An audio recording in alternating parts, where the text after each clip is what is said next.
بے نمازیوں سے اللہ کے رسول صلی اللہ تعالی علیہ وسلم کس قدر بیزار ہیں اس حدیث پاک سے اندازہ لگائیں۔ مشکات شریف جلد اول باب الجماعت و فضلها صفحہ نمبر 95، سطر نمبر 20، 21، 22۔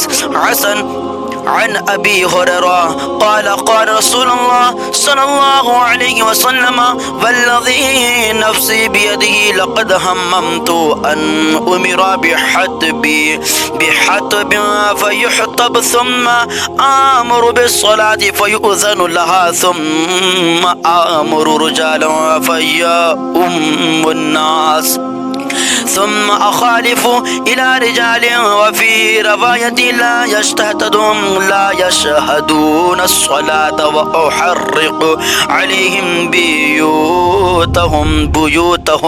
حضرت ابو ہریرہ رضی اللہ تعالی عنہ سے روایت ہے کہ رسول اللہ صلی اللہ تعالی علیہ وسلم نے فرمایا، قسم ہے اس ذات کی جس کے قبض قدرت میں میری جان ہے کہ میرا جی چاہتا ہے کہ میں لکڑیاں جمع کرنے کا حکم دوں، جب لکڑیاں جمع ہو جائیں تو نماز کا حکم دوں کہ اس کی اذان دی جائے، پھر کسی کو حکم دوں کہ وہ لوگوں کو نماز پڑھائیں، پھر ان لوگوں کی طرف جاؤں جو نماز میں حاضر نہیں ہوتے، یہاں تک کہ اس کے گھر کو جلا دوں۔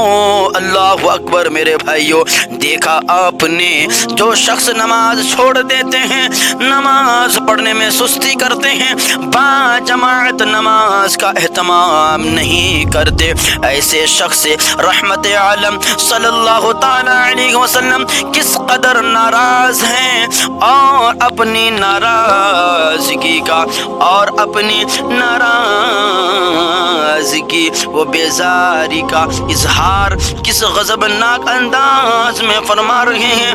اللہ تعالیٰ نے قرآن مقدس میں نماز چھوڑنے والوں پر سخت سے سخت عذاب اور ناراضگی کا اعلان فرمایا ہے، پھر بھی لوگ ایک کان سے سنتے ہیں اور دوسرے کان سے نکال دیتے ہیں۔